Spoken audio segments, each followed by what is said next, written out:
అందరికీ నమస్కారం. ఎస్ఎస్ లక్ష్మి. ఇంతకుముందు నేను మహాలక్ష్మి అనేవాడిని. అంటే మహా న్యూస్ ఛానల్లో పనిచేస్తుంది కాబట్టి.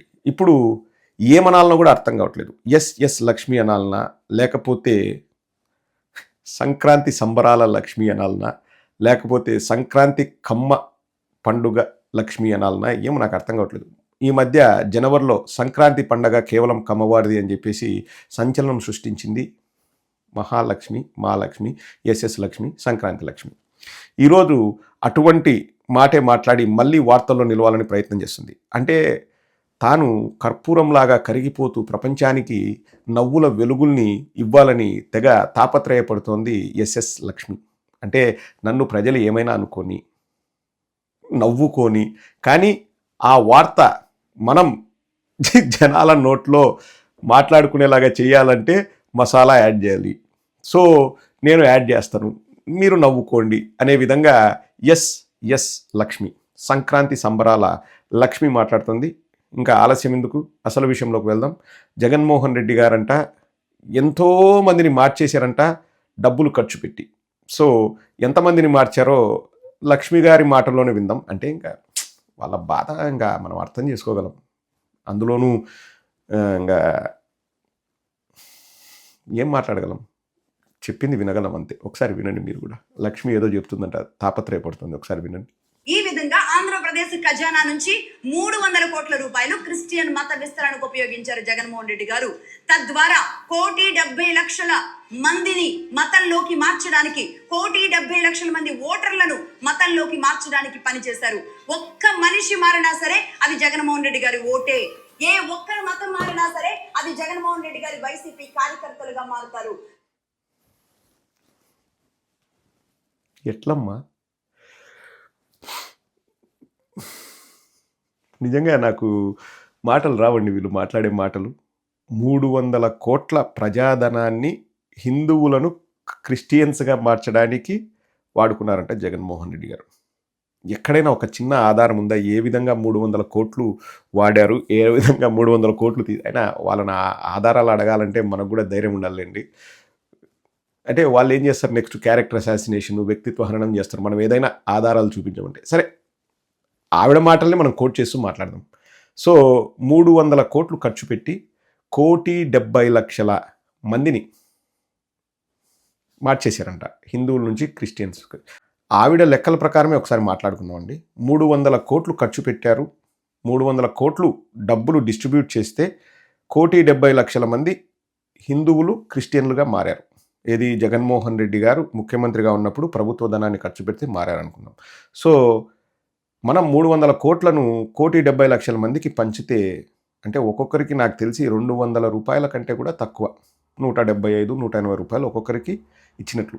సో ఆంధ్ర రాష్ట్రంలో 175, 180 రూపాయలకు కక్కుర్తిపడి మతం మారతారు అని ఎస్ఎస్ లక్ష్మి చెప్పడానికి ప్రయత్నిస్తుందా? 175 లేక 180 రూపాయలు తీసుకొని ఏం కొంటారు? క్వార్టర్ లిక్కర్ రాదు ఇప్పుడు. మతం మారిపోతారా? సరే, ఆంధ్ర రాష్ట్ర ప్రజల్ని, ముఖ్యంగా హిందువుల్ని ఈవిడ అవమానించాలని డిసైడ్ అయింది, అది వేరే విషయం. 180 రూపాయలకు ఇప్పుడు ఆంధ్రప్రదేశ్లో ఏమొస్తుందో మీరే చెప్పండి. 180 రూపాయలకి ఏమొస్తుంది? మతం మారారే అనుకో, ఒక పూటకు అయిపోతుంది. తర్వాత సో వాళ్ళు 180 రూపాయలు జగన్మోహన్ రెడ్డి గారు ఇచ్చినందుకు ఫిక్స్ అయ్యి ఓట్లేసారంట. సరే, అంత చీప్ మెంటాలిటీ ఉన్న వాళ్ళు ఆంధ్రప్రదేశ్లో వాళ్ళు అనుకుందాం. మాకు మొన్న 2024లో వచ్చిన ఓట్లే 1,30,00,000 కదా, 1,30,000, 1,40,00,000 వచ్చాయి. 1,40,00,000 ఓట్లు మాకు వచ్చాయి. సో ఆల్రెడీ 1,70,00,000 మంది మారారు అంటున్నారు. ఇంకా మాకంటూ మా ఓటు బ్యాంకు మాకు ఉండింది. ఇతర కులాల వాళ్ళు, ఇతర మతాల వాళ్ళు మాకు ఓటేశారు. క్రిస్టియన్స్ ప్రతి ఓటు ఎవరైతే మారతారో వారు జగన్మోహన్ రెడ్డి గారికి ఓటేస్తే మా సొంత ఓటు బ్యాంకు కాకుండానే మారిన వాళ్ళే 1,70,00,000 మంది మాకు ఓటేయాలి. మాకు మా ఓట్లతో సంబంధం లేకుండా ఒక మారిన క్రిస్టియన్ ఓటర్ మాకు ఓటేసి నింటే అంతకుముందు 150 కంటే ఎక్కువ వచ్చేటి మాకు సీట్లు. మా సొంత ఓట్లు మేము వేసుకోకపోయినా. 5 కోట్ల జనాభా, నాకు తెలిసి 3,30,00,000 మందో ఎంతమందో ఓటర్లు ఉన్నారు. అందులో 1,70,00,000 మందిని మార్చేసి వాళ్ళ ప్రతి ఓటు మాకు పడింటే ఇంకా మా సొంత ఓట్లు కూడా అవసరంలే. ఎందుకమ్మా లక్ష్మి, దేనికోసం ఈ తాపత్రయం? ఏం సాధించాలని? సరే నీకు వ్యూస్ లైక్స్ రావాలనా, మేము ఏదైనా ఎంకరేజ్ చేస్తాంలే. ఇప్పుడు నీకు నీ ఛానల్ పాపులర్ కావాలి, నువ్వేదో సెన్సేషన్ క్రియేట్ చేయాలి అనుకుంటే చెప్పు, కావాలంటే ఒకరోజు డిబేట్లో కూర్చుందాం.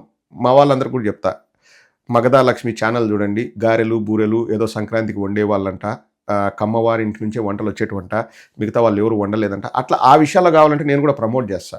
పోనీ ఇంకా మాకు చెడ్డ పేరు వచ్చినా పర్వాలే, వ్రతం చెడినా ఫలితం ఉండాలా, నీకు మంచి జరుగుతుందంటే మేము కూడా మీలాగా కానీ రాజకీయాలు వేరు కదమ్మా మగధా లక్ష్మి, రాజకీయాలు వేరు కదా.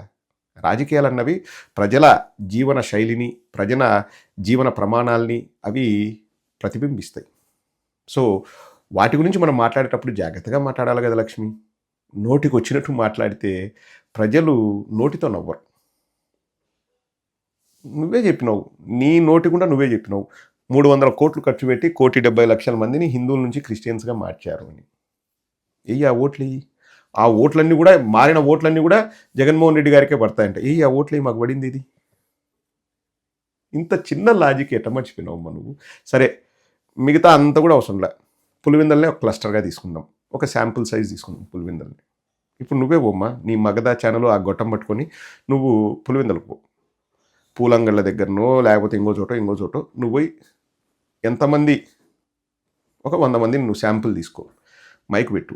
ఎవరనేవాదో కూడా నాకు అనవసరం, దారిని పోయేవాళ్ళని అడుగు. వాళ్ళల్లో క్రిస్టియన్లు ఎంతమంది ఉన్నారు, వాళ్ళల్లో ముస్లింలు ఎంతమంది ఉన్నారు, వాళ్ళల్లో హిందువులు ఎంతమంది ఉన్నారు, నువ్వే అడుగు. వాళ్ళు చెప్పే సమాధానం ఇంకా లైవ్లో, మళ్ళీ నువ్వు లైవ్ పెట్టు, పులివెందులు మొత్తం తిరిగి అడుగు ఎంతమంది క్రిస్టియన్లుగా మారినారు. ఇంకా అన్నీ తెలిసిపోతుంది కదా, వేరే ఎక్కడ అవసరంలే.